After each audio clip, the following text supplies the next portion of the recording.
Hello बच्चों, मैं हूँ आलोक तिवारी और सनशाइन क्लासेस में आपका स्वागत है। बच्चों आज मैं आया हूँ एक नए टॉपिक के साथ जिसका नाम है हम लोग का एक्सपोनेंट एंड पावर। ठीक है बच्चों,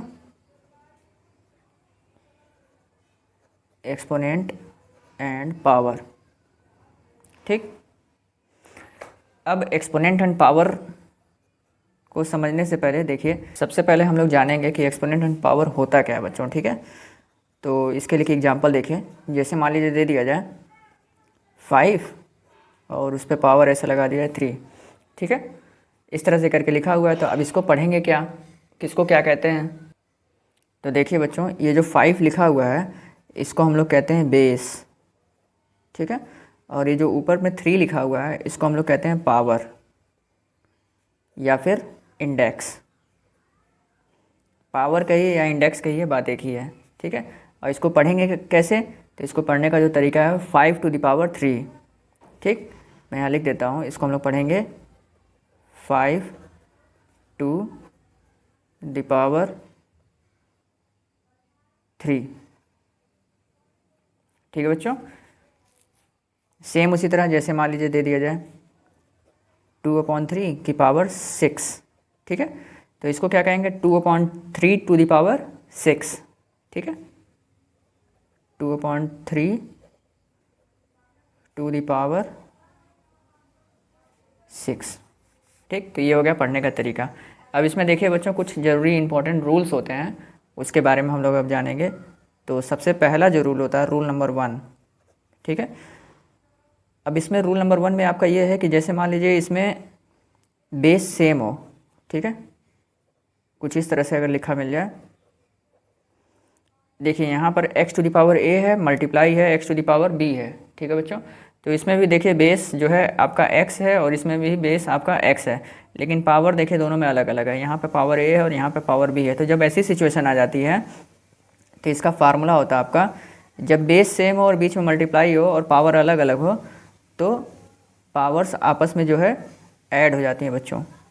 ठीक है, यानी बेस को हम लोग जैसा था वैसा लिखेंगे, x था तो x ही रहेगा, लेकिन जो पावर था a और b वो आपस में ऐड हो जाएगा, तो x to the power a plus b हो जाएगा। ठीक है बच्चों, आइए एक एग्जांपल से इसको समझते हैं। जैसे मान लीजिए क्वेश्चन दे दिया जाए आपको 2 to the power 3 multiply by 2 to the power 7। ठीक है, 2 की पावर 3 मल्टीप्लाई बाई 2 की पावर 7। तो बेस देखिए दोनों जगह 2 ही है, पावर लेकिन अलग अलग है। तो पावर्स आपस में क्या कर देंगे हम लोग, सिंपली बस प्लस कर देंगे, 3 + 7 कर देंगे बच्चों। तो ये आपका 3 + 7 जब हम लोग करेंगे तो 2 की पावर 10 हो जाएगा, यही हमारा आंसर हो जाएगा बच्चों। ठीक है, एक एग्जांपल और देखते हैं बच्चों। जैसे मान लीजिए क्वेश्चन दे दिया जाए आपको 2/5 की पावर 8 मल्टीप्लाई बाई 2/5 की पावर 5। ठीक है, अब यहाँ पर भी अगेन देखिए 2/5 दोनों जगह बेस सेम है लेकिन पावर अलग अलग और बीच में मल्टीप्लाई है। तो करना कुछ नहीं है, सिंपली 2/5 लिखा और पावर जो है आपस में सिंपली ऐड कर देंगे। तो ये आपका आंसर आ जाएगा 2/5 की पावर 8 + 5 13। यही हमारा आंसर हो जाएगा बच्चों। ठीक है, आई होप आपको समझ में आ रहा होगा। चलिए रूल नंबर 2 की बात करते हैं। अगला रूल देखिए, ये भी इंपॉर्टेंट है। अब इसमें भी सेम यही चीज़ है, बेस आपका सेम रहेगा, बस मल्टीप्लाई की जगह आपका डिवाइड का साइन आ जाएगा। x to the power a divided by x to the power b हो जाएगा बच्चों। तो अब इस केस में क्या करेंगे, तो इसका रूल भी सिंपल है। जब मल्टीप्लाई होता था तो पावर आपस में ऐड हो जाती थी, अब यहाँ पे डिवाइड है तो पावर आपस में सब्ट्रैक्ट हो जाएंगे बच्चों। ठीक है, यानी x to the power a minus b हो जाएगा। ठीक, जैसे मान लीजिए क्वेश्चन दे दिया जाए आपका 5 की पावर 7 डिवाइडेड बाई 5 की पावर 2। ठीक, बेस देखिए यहाँ भी 5 है, यहाँ भी 5 है, पावर लेकिन अलग अलग है, बीच में डिवाइड का साइन है। तो पावर को बस हम लोग आपस में सब्ट्रैक्ट कर देंगे, यानी 7 - 2 कर देंगे। तो ये आपका हो जाएगा 7 में से 2 जब माइनस करेंगे तो पावर 5 हो जाएगा, यानी 5 to the power 5 is the answer. ठीक है बच्चों, आई होप आपको समझ में आ रहा होगा। एक क्वेश्चन और देखिए, जैसे मान लीजिए दे दिया जाए 3/8 की पावर 9 डिवाइडेड बाई 3/8 की पावर मान लीजिए 7 है। ठीक, बेस सेम है, तो ये आपका हो जाएगा, बस कुछ नहीं, बस आपको आपको जो पावर दिया गया ना उसको माइनस कर देंगे, यानी 9 माइनस 7 कर देंगे बच्चों। तो 3/8 की पावर क्या हो जाएगा, 9 में से 7 माइनस किया तो 2 हो जाएगा। यही हमारा आंसर हो जाएगा बच्चों। आई होप आपको समझ में आ रहा होगा। अगर समझ में आ रहा हो तो प्लीज़ वीडियो को लाइक ज़रूर करिएगा बच्चों, और चैनल पर अगर पहली बार आए तो सब्सक्राइब भी कर दीजिएगा, ठीक है। चलिए बच्चों अगले रूल को देखते हैं। अगला रूल हम लोग का रूल नंबर 3 है। तो रूल नंबर 3 में देखिए आपका क्या, अभी तक तो बेस सेम होता था, लेकिन अब जो है आपका बेस सेम नहीं रहेगा, पावर सेम रहेगा। यानी एक जगह मान लीजिए दे दिया जाए आपका a⁴x मल्टीप्लाई बाई b⁴x, तो देखिए पावर दोनों जगह आपका x और x ही है, सेम है, लेकिन बेस जो है आपका एक जगह a है और एक जगह b है, ठीक है, और बीच में मल्टीप्लाई है। तो ऐसे केस में क्या होता है, तो ऐसे केस में आपका पावर जो बेस है वो उसका आपस में मल्टीप्लाई हो जाता है, यानी ए का बी में कर लेंगे मल्टीप्लाई तो ए बी हो जाएगा, और पावर जो है आपका सेम रह जाएगा, x ही रह जाएगा, ठीक है। यानी जब पावर सेम हो और बेस अलग अलग हो और बीच में मल्टीप्लाई हो, तो बेस का आपस में मल्टीप्लाई हम लोग कर लेते हैं और पावर जो दिया था वही लगा देते हैं। फॉर एग्जांपल जैसे मान लीजिए क्वेश्चन दे दिया जाए आपका 5⁵ मल्टीप्लाई बाई 2⁵, ठीक है। तो बेस को देखिए ज़रा, यहाँ पे 5 है और यहाँ पे जो बेस है वो 2 है, लेकिन पावर दोनों जगह सेम है आपका, ठीक है। तो बेस का हम लोग सिंपली मल्टीप्लाई कर लेंगे, यानी 5 का 2 से मल्टीप्लाई कर लेंगे और पावर 3 जैसा था वैसा ही रहेगा। तो 5 2 जा 10 हो गया, तो 10⁵ इज़ द आंसर, ठीक है बच्चों। एक एग्जांपल और समझते हैं। देखिए जैसे मान लीजिए दे दिया जाए 7/2 मल्टीप्लाई बाई 7/5 माफ़ कीजिएगा 6, ठीक। अब यहाँ देखिए 7/2 है बेस और यहाँ 7/5 है बेस, ठीक है। तो बेस जो है अलग अलग है, और लेकिन पावर जो है दोनों जगह देखिए 6 और 6 ही दिया हुआ है, ठीक। तो सिंपली करना कुछ नहीं है, बस आपको जो बेस है ना उसका मल्टीप्लाई कर देंगे और पावर 6 जैसा था वैसा ही रह जाएगा बच्चों, ठीक है।